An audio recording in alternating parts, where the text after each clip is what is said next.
Sud Radio, les vraies voix qui font bouger la France. 19h-20h, les vraies voix responsables.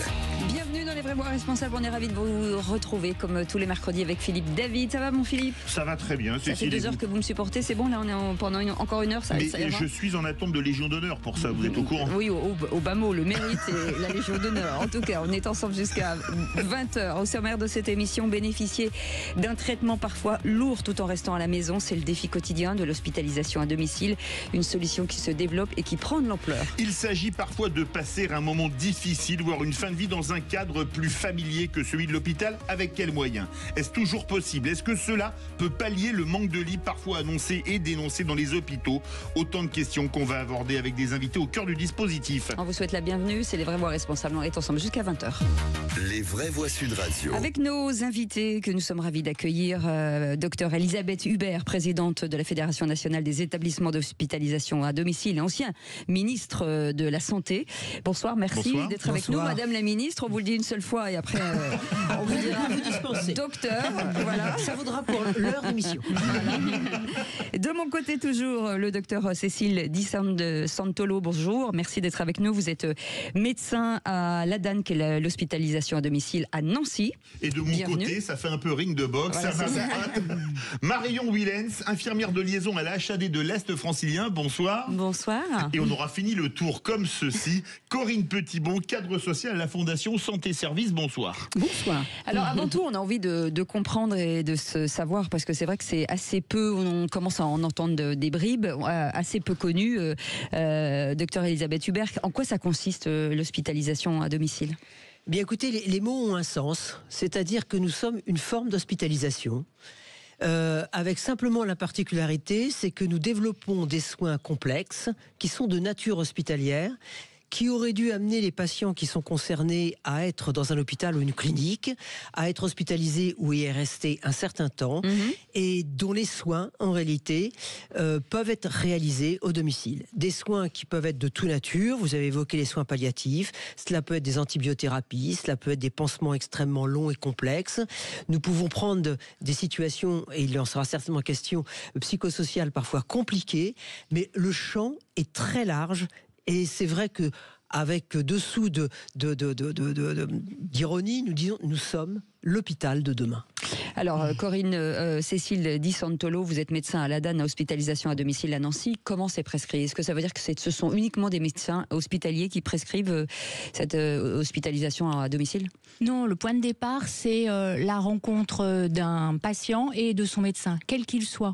Médecin traitant, médecin hospitalier et le choix du patient. Et cette rencontre permet de réfléchir et d'aboutir à un projet d'hospitalisation à domicile, et c'est comme ça que nos équipes sont contactées.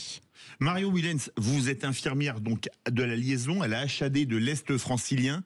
Oui. Quand on est infirmière à domicile, comment est-ce que ça se passe? Est-ce qu'on doit avoir encore plus une relation de confiance avec la famille, puisqu'elle est souvent sur place, qu'à l'hôpital où parfois la famille vient une fois par jour, ou parfois seulement 2 fois par semaine, ou 1 fois par semaine en fonction de la distance et des impératifs de la vie, comme les impératifs professionnels? Bah écoutez, je bègue, désolée, un peu de stress. J'ai l'habitude de parler. Allez-y, tout va bien se passer. Est-ce que effectivement il a raison, Philippe? On doit créer un lien avec la famille, tout à plus fait, spécifiquement par rapport à l'hôpital. Complètement, on rentre quand même dans leur espace de vie. Ils ne sont pas à l'hôpital, donc qui est un endroit pour eux inconnu. Là, on rentre vraiment dans leur domicile, leur espace de vie. C'est important de ne pas envahir l'espace de vie, c'est-à-dire qu'on vient, on effectue le soin, on crée du lien avec le patient, on le met en confiance, c'est très important. On sécurise psychologiquement, tout à fait. Et on fait en sorte qu'il y ait le confort optimal pour le patient. Dans son espace de vie, bien évidemment. Alors, Corinne Petitbon, vous êtes cadre social à la Fondation Santé Service. Est-ce que j'imagine que tout ça est certifié, forcément, c'est important de le dire, peut-être? Alors, j'interviens plutôt en tant qu'assistante sociale plus qu'en tant que cadre social, puisque c'est mon métier et que je connais bien le terrain.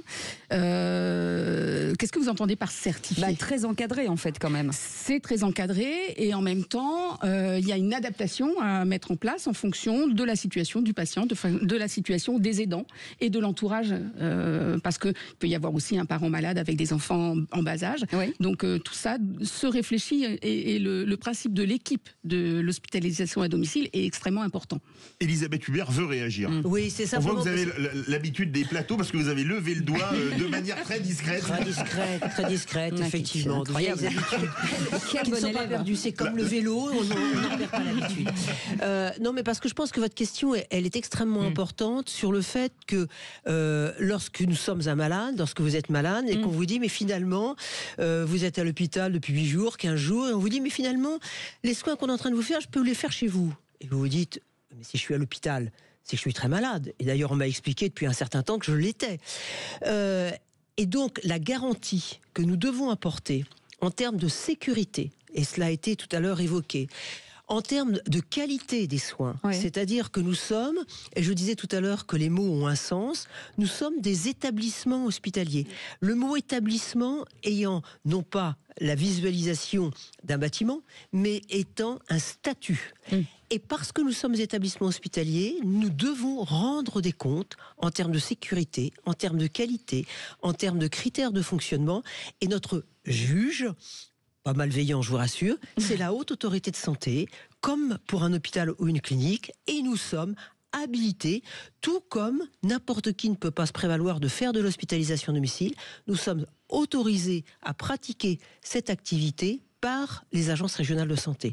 Donc, en amont, une activité très contrôlée, même si, comme il a été dit il y a quelques instants, de façon tout à fait judicieuse, on adapte selon les territoires, selon les besoins du patient, selon la densité médicale, la densité des professionnels, on adapte. Mais il y a des règles qui sont des règles imparables et qui doivent être respectées. Cécile Di Santolo. Oui, ça veut dire qu'en concret, quand le patient et son médecin souhaitent se lancer dans un projet d'hospitalisation à domicile, ils contactent nos équipes et nos équipes, au travers d'un temps d'évaluation où on va rencontrer le patient, des infirmières, des médecins et des assistantes sociales, toute l'équipe évalue les besoins du patient, ses préférences, par exemple, est-ce qu'il préfère que le lit soit dans sa chambre ou en bas, dans le salon. On analyse tout ça et notre rôle, cette étape fondamentale, est en fonction des besoins du patient de garantir sa sécurité et une qualité des soins à la maison pour qu'on ait une vraie continuité entre les soins de l'hôpital et les soins qui seront donnés en hospitalisation à domicile. En matière de moyens, ça veut dire, est-ce qu'il y a un lit spécial ? Est-ce qu'on est un petit peu dans une chambre avec c'est pas notre lit classique, soyons clairs. Eh ben, c'est complètement adapté aux besoins du patient. Et c'est pour ça que cette étape est primordiale pour pouvoir, et on s'appuie au décours de cette étape sur nos collègues. Corinne Petitbon, on parle souvent de la paperasserie en France. C'est pas trop compliqué pour faire un dossier d'hospitalisation à domicile quand on voit parfois, pour avoir ceci ou cela, ce que c'est compliqué? Alors, il y a un certain nombre de... Là, je vais laisser ma collègue répondre, parce que pour le coup, c'est plutôt son travail. Pour le coup, oui, c'est ça. Moi, en tant qu'infirmière, on aura bien compris qui fait quoi au bout d'une heure. Vous inquiétez pas. On va essayer d'être très pédagogique, on va répéter plein de fois. Ça s'appelle la tautologie. Oh non. Ah si. Vous avez remarqué, on fait comme si de rien n'était. Moi, je m'occupe des dossiers, mais pas de cela. Je ne le voyais pas sur cette orthographe. Allez-y, Marion, allez-y. C'est vrai que du coup, moi, je suis infirmière de liaison. Donc, forcément, je vais à la rencontre des prescripteurs et je récupère les dossiers. Donc, c'est ça qui vous intéressait, de savoir quel est comment ça se passe, c'est très compliqué à faire ou pas, est-ce qu'on a des aides? Tout à fait. Alors voilà, moi je suis là pour aiguiller donc les prescripteurs pour une demande. Je récupère tout ce qui est administratif concernant le patient, et ensuite il y a tout le travail de coordination derrière, la validation médicale pour pouvoir accueillir le patient en hospitalisation à domicile. Après on a d'autres fonctionnements, on a également Trajectoire, c'est un outil donc qui permet d'orienter vers les établissements de santé. Voilà. Après, il y a d'autres techniques. On a aussi la messagerie sécurisée. Enfin, voilà, il y a plusieurs moyens donc pour pouvoir accueillir les dossiers. Il n'y a pas de difficulté. En réalité, si vous voulez, l'administration, ce que vous évoquiez, c'est pour le malade. Avec l'administration, c'est bien. Pour le malade, bien sûr. Il y a des miracles, la preuve. Alors, je ne dis pas qu'il y en a moins, mais c'est nous qui l'assumons. Ah oui, C'est-à-dire qu'en réalité, le patient, il n'a pas à se préoccuper. C'est pas une balle de ping-pong, comme trop souvent, malheureusement, dans le système de santé, on le voit. Adressez-vous à tel médecin, adressez-vous à tel professionnel. Non, là, c'est nous qui gérons, en accord avec lui, selon ses souhaits, selon effectivement ses préférences, mon infirmière, mon médecin est une pierre et un tel. Mais effectivement, tout ce qui est administratif, tout ce qui est à remplir, tout ce qui est y compris dimension sociale, c'est l'hospitalisation domicile qui s'en occupe. Et vous vouliez réagir, Corinne Petit-Bois, avant de donner la parole. Non, parce que c'est... Ou alors, juste après la pub, ça vous va? Oui, Eh bien, juste après la pub. Oui, Voilà, vous avez c'est dit qu'elle me maltraitait. Pourtant, ça fait des années qu'il fait de la radio. Il y a le décompte sous les yeux. Qu'est-ce que vous voulez que je vous dise? Mais vous l'avez souvent dit, moi je suis le côte à côte rep de la radio. Combien j'ai de doigts, Philippe David? Voilà, 5. c'est ça le problème. Allez, à tout de suite, on fait une petite pause, on sera là dans quelques instants, on est ensemble jusqu'à 20h. Sud Radio. Sud Radio. Parlons vrai. Parlons vrai. Sud Radio. Parlons vrai. Sud Radio, les vraies voix qui font bouger la France. 19h-20h, les vraies voix responsables. C'est un sujet passionnant ce soir dans les vraies voix responsables avec nos invités. On parle de l'hospitalisation à la maison. Alors, on va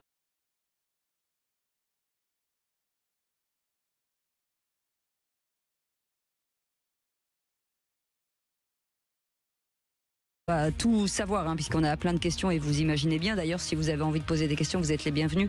0826 300 300 avec Elisabeth Hubert, qui est présidente de la Fédération nationale des établissements d'hospitalisation à domicile et ancienne ministre de la Santé. Ça fait toujours bien de le savoir. Corinne Petitbon, qui est avec nous, cadre social de la Fondation Santé Service. Docteur Cécile Di Santolo, qui est médecin à l'ADAN, c'est l'hospitalisation à domicile à Nancy, et Marion Willens, qui est infirmière de liaison à la on dit HAD LNA Santé. Voilà, dans l'Est francilien, 77. Et Corinne Petitbon veut réagir, mais elle n'a pas pu à cause de la pub. Alors, il faut rappeler ce qu'on disait tout à l'heure, parce que sinon, pour les auditeurs qui viennent de nous rejoindre, ils ne comprennent pas ce que vous dites, Philippe David. Oui, vous vouliez parler notamment de tout ce qui était administratif, etc., quand on passe de l'hospitalisation en hôpital ou en clinique à l'hospitalisation à domicile. Oui, je voulais juste compléter ce que disait ma collègue, c'est que l'hospitalisation à domicile, c'est l'hôpital, mais c'est aussi un organisme de coordination. Et la coordination, elle se fait à l'hôpital avec les prescriptions, etc., avec le médecin traitant aussi. Et l'important, c'est que justement, médecin à médecin, il y ait une vraie coordination pour pouvoir justement mettre en place l'hospitalisation à domicile. Mais comment, je rebondis sur vous, pardon Corinne, comment on fait? Parce que l'hôpital, on a l'impression d'être très encadré, c'est psychologiquement, c'est-à-dire qu'on appuie sur un bouton, on a une infirmière qui débarque. Comment on le traite ça à la maison? Comment on sécurise psychologiquement les patients?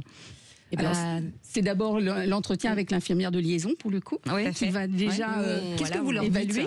Moi, quand je vais les rencontrer, déjà, je les informe que de toute façon, on est 24 heures sur 24, 7 jours sur 7 disponible. On a un numéro téléphonique pour, bien évidemment, qu'ils puissent nous joindre. On les sécurise surtout pour ça, parce que c'est vrai que c'est quelque chose qui ne les rassure pas d'être finalement seuls à domicile. Ils ont l'impression que, à l'hôpital, on appuie sur la sonnette et tout de suite, il y a un soignant qui débarque. Là, forcément, il y a un beau mec avec des pectoraux. Il y a forcément un petit laps de temps entre... Il y a forcément un petit laps de temps de réactivité, le temps qu'on puisse venir à domicile. Mais ça se gère totalement. La preuve, ça marche très bien. Et ça se gère à la maison après. Est-ce qu'il n'y a pas une inégalité territoriale, puisque comme le disait justement Marion, l'infirmière, elle vient si elle est à quelques kilomètres. Quand on est dans les grands centres d'agglomération, c'est possible. Mais quand on est dans un petit village à flanc de montagne, dans la Haute-Savoie ou les Hautes-Pyrénées, c'est peut-être plus compliqué, non? Non, ça fonctionne aussi. Je confirme, non, ça va pas être plus compliqué parce qu'on a des modèles d'organisation qui s'adaptent complètement au territoire. C'est-à-dire qu'il y a des HAD qui vont avoir leurs infirmières qui vont faire les soins. Et c'est pour beaucoup des HAD qui sont urbaines. Et quand on est sur des zones un peu plus rurales, des territoires un peu plus isolés, à ce moment-là, les HAD se sont organisés avec les infirmiers et les infirmières libéraux. Ce sont nos qui partenaires, prennent le relais, en fait. Exactement, qui travaillent en collaboration. Sur demande de l'hospitalisation à domicile. Exactement. On a une collaboration étroite qui permet d'avoir en proximité ces soins. Ça veut dire que quand il y a un souci, eh ben, l'HAD qui a une continuité 24/24, c'est-à-dire qu'il y a un numéro de téléphone sur lequel on peut être appelé, on dépêche l'infirmier, que ce soit l'infirmier de l'HAD salarié ou que ce soit l'infirmier libéral, pour se rendre au chevet du patient ou de la patiente et voir ce qui ne va pas et pouvoir se mettre en lien avec le médecin de l'HAD. Elisabeth Hubert, Oui, parce que je pense que ce qui est important, et vous avez raison, il faut impérativement rassurer nos auditeurs, et donc potentiellement des personnes qui peuvent être intéressées, mais qui peuvent s'inquiéter en se disant, ce que vous évoquez, cette discontinuité, il n'y a pas toujours quelqu'un, je sonne. Bon. Ça nous oblige à notamment une chose, c'est à mieux anticiper. C'est-à-dire qu'il est impératif, et c'est le rôle des professionnels que nous avons très souvent des aides-soignantes qui vont passer parce que le patient a effectivement des besoins d'hygiène, des besoins de toilettes, mais on a des professionnels qui sont là de façon à ce que cette anticipation, le coup d'après, puisse être anticipé. C'est l'aide-soignante qui va passer le matin et qui va revenir ou qui va téléphoner à ses collègues au siège en leur disant « t'es pas comme hier ». Je sens qu'il y a un petit problème. Ah oui. Et donc, si vous voulez, on est dans un système qui est de très grande attention pour générer cette anticipation, et nous sommes de plus en plus aidés, il faut bien le dire, avec les nouvelles technologies, c'est-à-dire avec la capacité que nous avons de communiquer ensemble, de pouvoir faire, au-delà du SMS, parce qu'il faut qu'on travaille de façon sécurisée, mais de pouvoir communiquer ensemble, de créer la communauté, y compris virtuelle, mais qui permet effectivement de mettre en œuvre rapidement une alerte. Ça peut être aussi maintenant, grâce au numérique, une possibilité de consultation avec un médecin.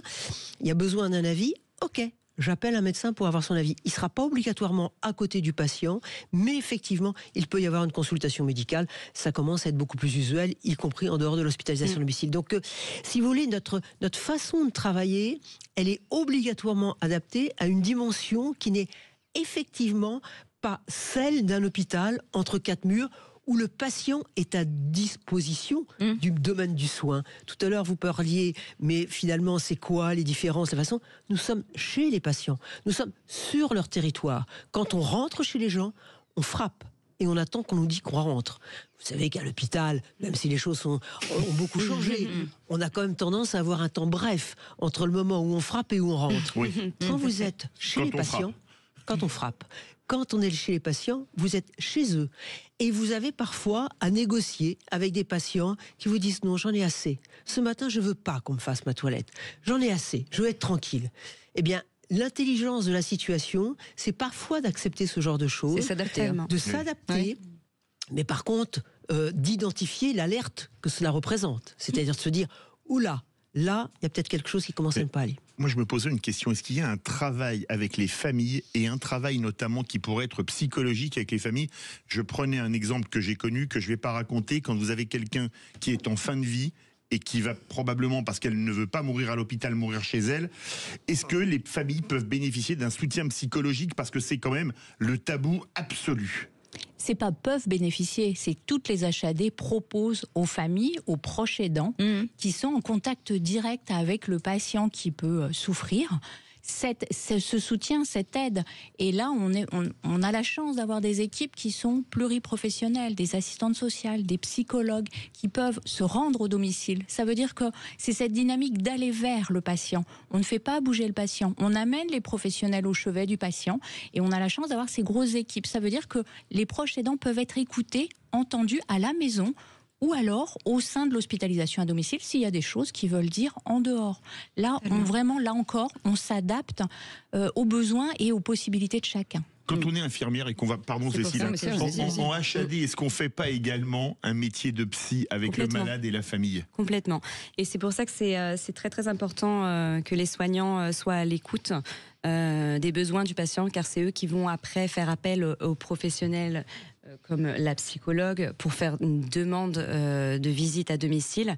Mais il y a un gros travail en effet à ce niveau-là. On prend le temps au chevet du patient, car on est dans son domicile, on prend le temps de discuter avec lui. Et donc forcément, on a un rôle à ce niveau-là d'écoute active et donc ça fait partie de notre travail et du quotidien en fait. Corinne Petitbon, est-ce qu'il y a aussi ce travail sur la famille autour, hein, parce qu'il y a l'hospitalisation à la maison, mais on n'est pas toujours seul chez soi, donc il y a peut-être un rôle aussi à jouer entre vous et les aidants autour. Absolument. Non seulement on va écouter, on va prendre en compte leurs paroles, leurs besoins, mais on va aussi les aider, les accompagner. On n'accompagne pas seulement le patient, on va accompagner aussi les aidants, et je parlais tout à l'heure de l'entourage en général, bien entendu. Et on va aussi, là pour le coup, dans le cadre du social, pouvoir compléter le dispositif d'hospitalisation à domicile avec des aides du type système d'alerte, on en parlait tout à l'heure, qui peut aussi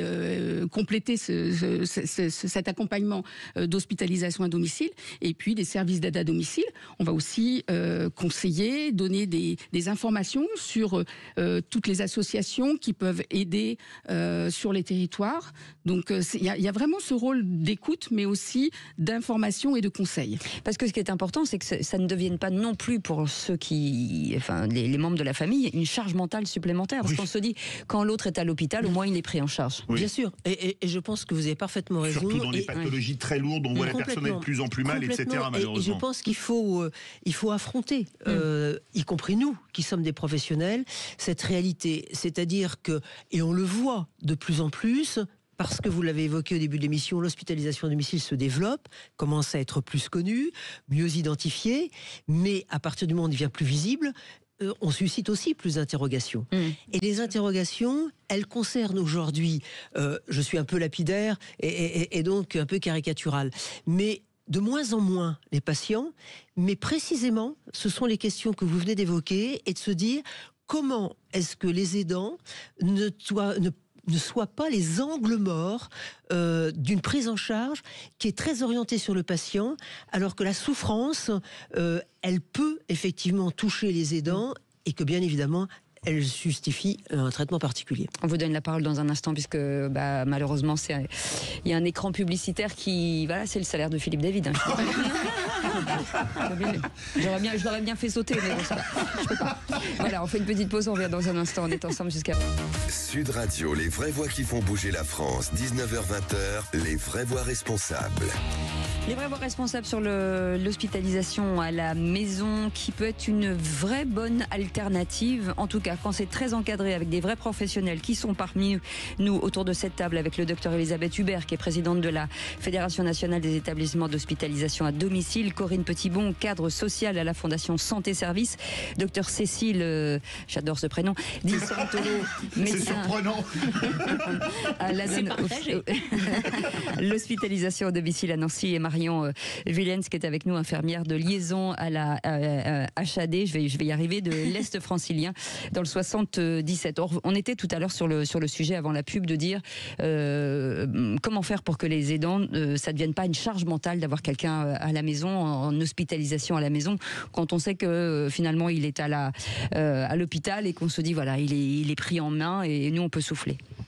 Alors c'est vrai que ça fait plus de 15 ans, moi, que je fais de l'hospitalisation. Docteur Cécile Di Santolo, je redonne la parole. Oui, merci beaucoup. Merci beaucoup. Ça fait plus de 15 ans que je fais de l'hospitalisation à domicile, et c'est vrai que qu'est-ce qu'on a constaté ? Les patients, ils sont ravis, parce que l'hôpital, c'est quoi ? C'est les bruits la nuit, c'est les gens qui rentrent dans les chambres, c'est la solitude, c'est moins bien manger, c'est des angoisses, et être à la maison, c'est tout un autre environnement. Ouais, c'est un cocon. Exactement. Une bulle de sécurité. Pour le patient, c'est rassurant. C'est les bruits qu'il connaît, c'est les odeurs qu'il connaît, c'est ses proches qui sont là.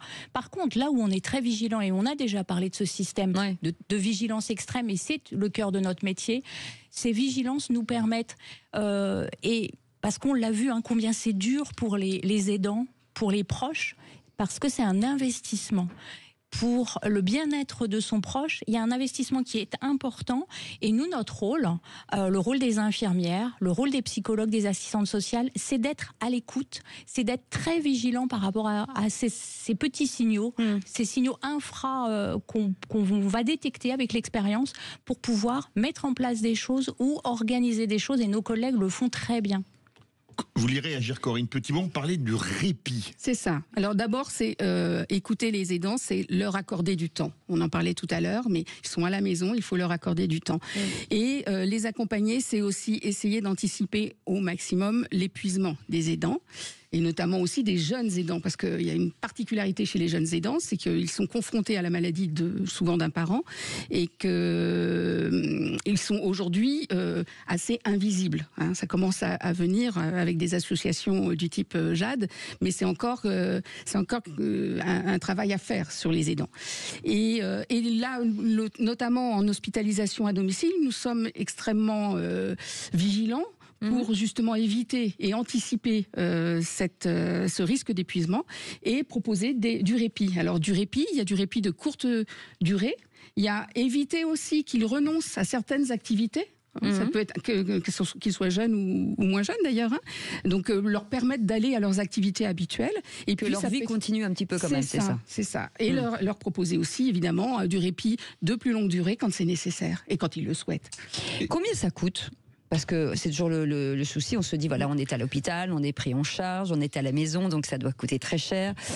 C'est pris en charge, voilà, d'accord. Rien, tout simplement pour une raison. Alors, ils sont à domicile, c'est-à-dire qu'effectivement, ils auront leur repas, etc. Mais l'hospitalisation à domicile, et vous avez compris, qu'on prend en charge des malades lourds, qui ont des situations complexes. C'est-à-dire, pour faire simple, parce que je pense que ça parlera à nos auditeurs, ils sont dans la 9/10e des cas à 100%, pris en charge à 100%.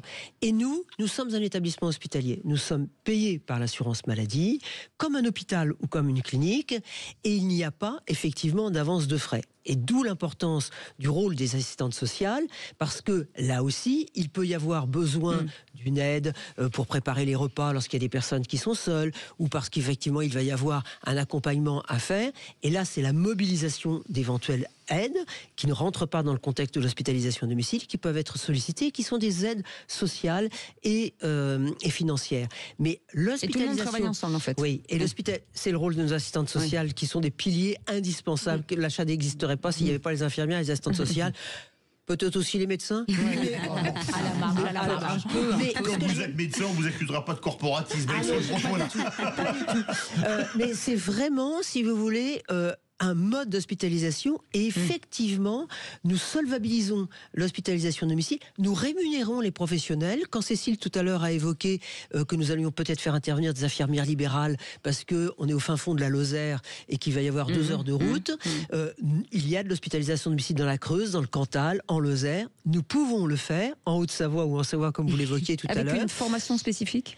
Des formations, c'est l'apprentissage de la distance. C'est effectivement encore un peu plus que partout, ce que j'évoquais tout à l'heure, l'anticipation, les signaux faibles qu'évoquait Cécile, c'est-à-dire cette écoute, cette attention, parce que c'est effectivement une nécessité d'être en alerte. Mais tout ça, effectivement, c'est pris en charge, ce n'est pas à la charge du patient. Cécile Di Santolo veut réagir. Oui, on va faire des soins qui peuvent être très techniques. Je rebondis sur l'histoire de formation. Oui. On va administrer des chimiothérapies injectables.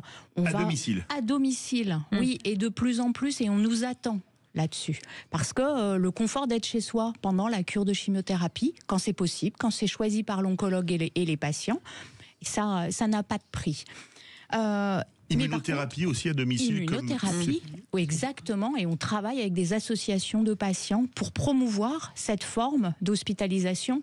On prend en charge des patientes dans des parcours de grossesse pathologique. On travaille avec des sages-femmes libérales. Et tout ce personnel libéral, que ce soit des sages-femmes, les infirmiers, c'est le rôle de nos coordonnateurs, de nos coordinatrices, que d'aller les former au chevet du malade pour garantir cette qualité des soins sur des techniques qui ne sont pas forcément habituelles à la maison, en ville, mais c'est notre rôle que de transmettre cette connaissance pour garantir une bonne prise en charge des patients. Mario Willens, voilà. Je voulais revenir un petit peu sur les... rebondissez dessus, je poserai ma question tout à l'heure. Oui, c'est vous les infirmières qui formez par exemple la famille en disant bon voilà, pour la pompe à morphine, il faut faire ceci, il faut faire cela, pour tel autre. Comment est-ce que ça se passe? On peut être amené tout à fait à faire de l'éducation thérapeutique autour de la prise des traitements, voilà, pour favoriser une certaine autonomie quand même au domicile. C'est l'objectif aussi. Mais est-ce que les aidants autour peuvent, s'ils le veulent, participer aux soins en disant moi je suis capable de faire ça, s'il faut faire une piqûre je peux le faire? Est-ce que non, on n'ira pas jusque là. C'est pour ça que je pose la question. Ça reste quand même un soin technique et c'est donc le rôle de l'infirmier d'effectuer ce soin. Mais voilà, on peut faire d'autres éducations autour des traitements, sur la prise des traitements, sur c'est journalier, matin, midi, soir. Des heures précis, un peu plus là-dessus. Si on regarde les chiffres aujourd'hui en matière d'hospitalisation à la maison, est-ce que ça représente quoi? Parce que j'arrive pas à visualiser. Vous avez raison, c'est pas obligatoirement très facile à se mettre en tête. Aujourd'hui, l'hospitalisation à domicile, ça a représenté sur l'année 2024 environ 170 000, un peu plus, 170 000 patients. Ah oui, quand même. C'est déjà pas mal, oui. Ça commence à être visible. Oui. Ça commence à être visible. Et c'est en augmentation? Et c'est en augmentation. Nous aurons cette année environ 6% d'augmentation d'activité. Nous avons une activité qui progresse, qui a même été à 2 chiffres il y a quelques années, avec un ralentissement en 2022, mais nous étions en phénomène post-Covid. Et vous avez compris que nous sommes aussi assez dépendants des établissements hospitaliers conventionnels qui nous adressent 4 fois sur 5, cela vient de là, les patients. Et donc, ils étaient aussi en train de se recaler en situation post-Covid. Donc, nous sommes en augmentation, 170 000 patients, avec des durées moyennes de séjour en HAD qui peuvent être assez variables, mais la moyenne nationale, c'est 28 jours. Alors, comme toute moyenne, une moyenne, ça veut rien dire. C'est-à-dire que la chimiothérapie, quand elle est faite en hospitalisation de jour, c'est une journée. Et puis, le patient maladie de Charcot, qu'on évoquait tout à l'heure, va peut-être l'avoir pendant plusieurs années. Donc, tout cela, nous représentons des activités qui sont différentes, mais la moyenne, c'est cela. Et nous sommes, mais par exemple, vous évoquiez tout à l'heure la prise en charge, combien ça coûte? Il faut en parler, parce qu'il n'y a pas de honte à ça. Nous représentons, là aussi, sur les derniers chiffres dont nous disposons, qui sont donc ceux, ils voient un peu en augmentation sur 2024, mais sur 2023, c'était 1,8 milliard. Ça représente quoi? 1,6% des dépenses hospitalières. Et pourquoi c'est si peu? Tout simplement, et il n'y a pas de mise en accusation de nos amis de l'hospitalisation conventionnelle, mais ils sont des bâtiments, ils ont des investissements. Nous, vous l'avez compris. La climatisation, le chauffage à payer, etc. On n'amortit pas tout ça. Nous, on n'est pas dans cette situation. Eh bien, nous représentons un coût. Là aussi, c'est une moyenne. En moyenne, 3,5 fois de moins que nous représente une journée en hospitalisation conventionnelle. Allez, on revient dans un instant. Dernière partie de cette émission. Ça passe vite, hein, vous avez vu? C'est fou. Quand on a des choses à se dire, hein, avec Philippe David. On a encore plein de choses à se dire. Oh là là, mon Dieu. Allez, à tout de suite. Il n'est pas interdit de nous réaliser. Sud Radio. Sud Radio. Parlons vrai. Parlons vrai. Sud Radio. Parlons vrai. Sud Radio, les vraies voix qui font bouger la France. 19h-20h, les vraies voix responsables. Les vraies voix responsables sur l'hospitalisation à domicile. Docteur Elisabeth Hubert est avec nous, présidente de la Fédération nationale des établissements d'hospitalisation à domicile. Corinne Petitbon, 4 cadres sociaux à la Fondation Santé Service. Docteur Cécile Di Santolo, qui est médecin à l'ADAN hospitalisation à domicile à Nancy. Et puis Marion Willens, qui est infirmière de liaison à la HAD de l'Est francilien 77. Je vous posais la question tout à l'heure, docteur Elisabeth Hubert, justement sur les chiffres aujourd'hui de l'hospitalisation à domicile, qui quelque part aussi permet de désengorger les hôpitaux classiques aussi. Oui, alors le seul problème, effectivement, est-ce que l'effet est aujourd'hui mesurable? Je viens d'évoquer le nombre de patients que nous prenions en charge, mais c'est rien à côté des millions de patients qui sont chaque année hospitalisés, parfois pour certains plusieurs fois. Je vous ai donné les chiffres aussi, nous représentons 1,6% des dépenses d'hospitalisation. Donc on a un petit peu tendance à être encore la feuille de papier à cigarette. Ça se développe, beaucoup. Mais c'est un mouvement en tout cas qui va dans ce sens. Inexorable, Ouais. avec, comme cela a été dit tout à l'heure, un besoin de pédagogie extrêmement important. C'est-à-dire que, et c'est facile de vous dire cela, c'est un médecin qui vous le dit. Il est difficile à un médecin de comprendre, quand vous êtes habitué à un univers qui est un univers entre quatre murs, de se dire que finalement la même chose que ce que vous faites, dans un contexte de complexité fort, peut être réalisé au domicile. Et donc on a un vrai changement culturel qui est plus lent que ne sont les changements sociétaux, finalement. Les patients sont plus en avance. Et moi, je rêve du jour que, grâce à des opérations comme celle que nous sommes en train d'avoir ce soir, ce soit demain les patients qui disent « Docteur, j'ai entendu une émission sur Sud Radio. Alors moi, j'ai compris que je pourrais être à mon domicile. Je veux être en HAD. On n'en est pas encore tout à fait là, mais on y vient. On ne sait pas. Et on Vous est le verrez pays demain. le plus Quand vous en serez point- submergé de propositions, vous direz oui, ça a fonctionné. Et on est dans le pays le plus en pointe du monde, très Oui, rapidement. tout avant Noël. simplement, très rapidement, parce que nous sommes le seul. Pour qui une fois qu'on peut faire effectivement- cocorico, c'est Mais bien. oui, mais il faut pas hésiter à le dire, parce que nous couvrons tout le territoire français. Quand je dis français, c'est y compris ultramarin. 2 établissements d'HAD à Mayotte. C'est pas étranger de le dire en ce moment. Oui. Nous avons effectivement une couverture sur le périmètre des pathologies qui couvre toutes les pathologies à partir du moment où le pronostic vital du patient ne justifie pas d'être en réanimation ou dans une surveillance continue. Nous prenons de tous les âges. Et comme je l'ai dit, nous sommes solvabilisés. D'autres pays ont des systèmes proches, mais c'est que sur les soins palliatifs, ou ce ne sera que pour les personnes âgées, ou que sur un territoire. Ce n'est donc pas la même chose. Corinne Petitmont, vous vouliez réagir sur un sujet juste avant la pause. Oui, on On parlait parlait des aidants. Voilà, Des on parlait aidants, tout c'est à ça. l'heure des aidants et je voulais justement compléter pour expliquer que nous pouvons aussi évidemment intervenir quand le patient est isolé. Et bien entendu, alors on va l'accueillir. En HAD, on accueille en fait à domicile et on va préparer cette organisation de façon à ce que le patient soit en sécurité. Mais c'est possible, bien entendu. Alors nous, on fait une émission le mardi soir je fais une émission sur l'emploi le mardi soir, et c'est vrai que cette émission peut aussi créer des vocations pour des infirmières. Qu'est-ce qu'il faut faire aujourd'hui quand on est infirmière classique, de dire bah voilà, moi j'ai envie de rentrer dans ce système, parce que c'est bien aussi d'avoir des patients, mais c'est bien aussi d'avoir des professionnels. Bien sûr. Alors, l'hospitalisation domicile par les professionnels est connue, je vous rassure.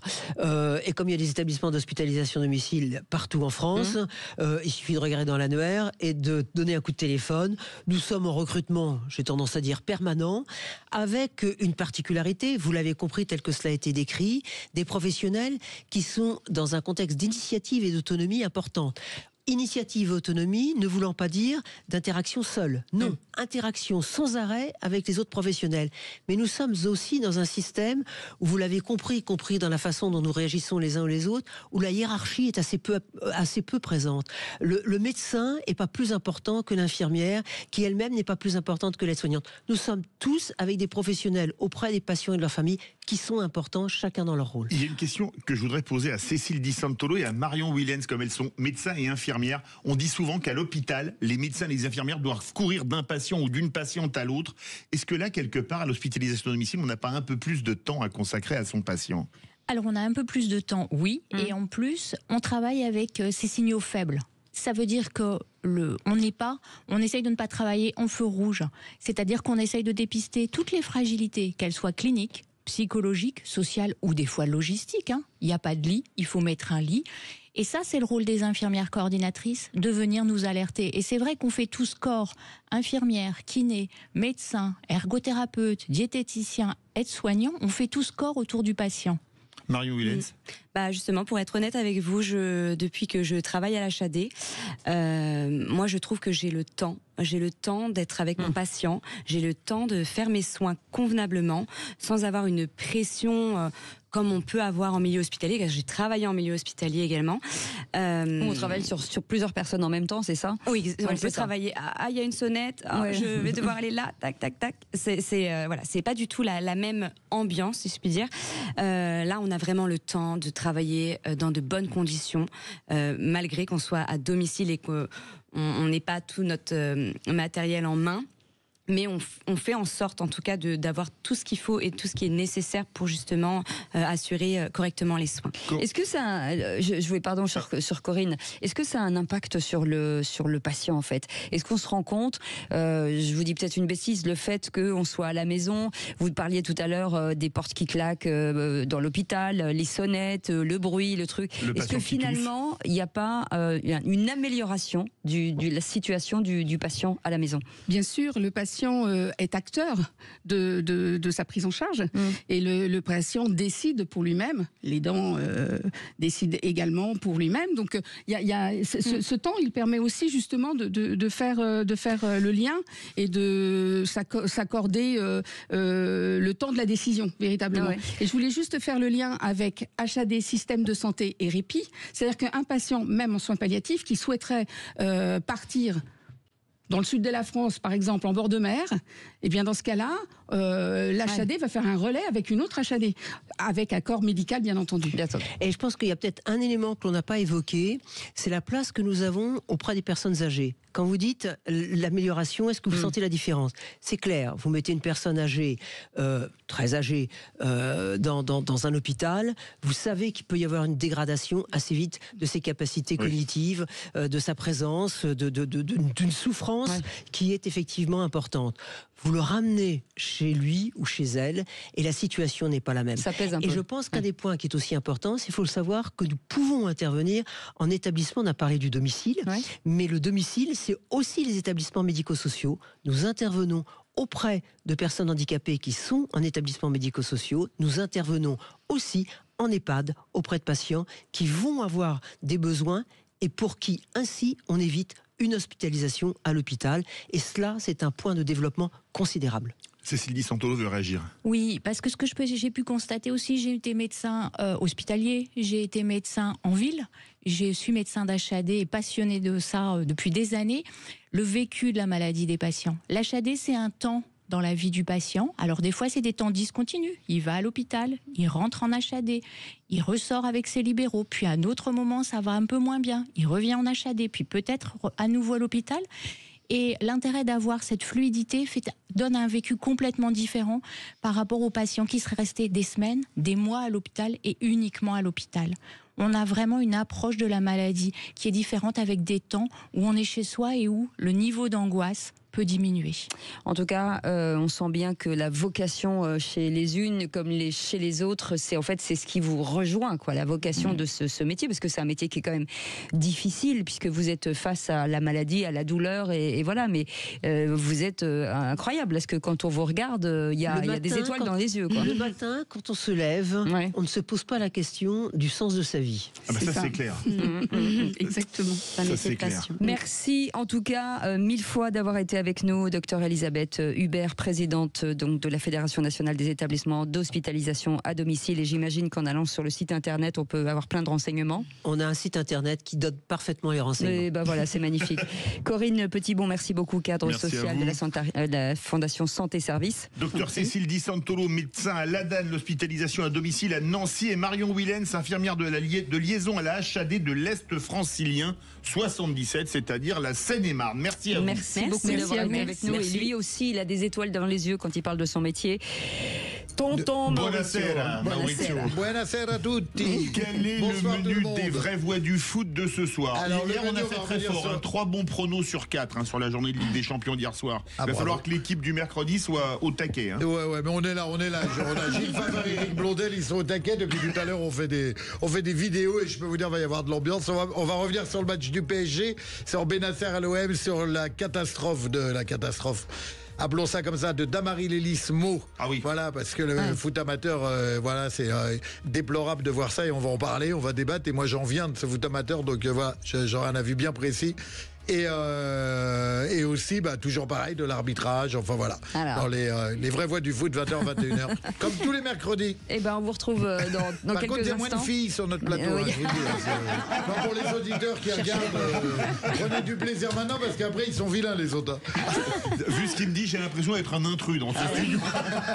Je peux prendre ta place si tu veux, au milieu de 4 femmes.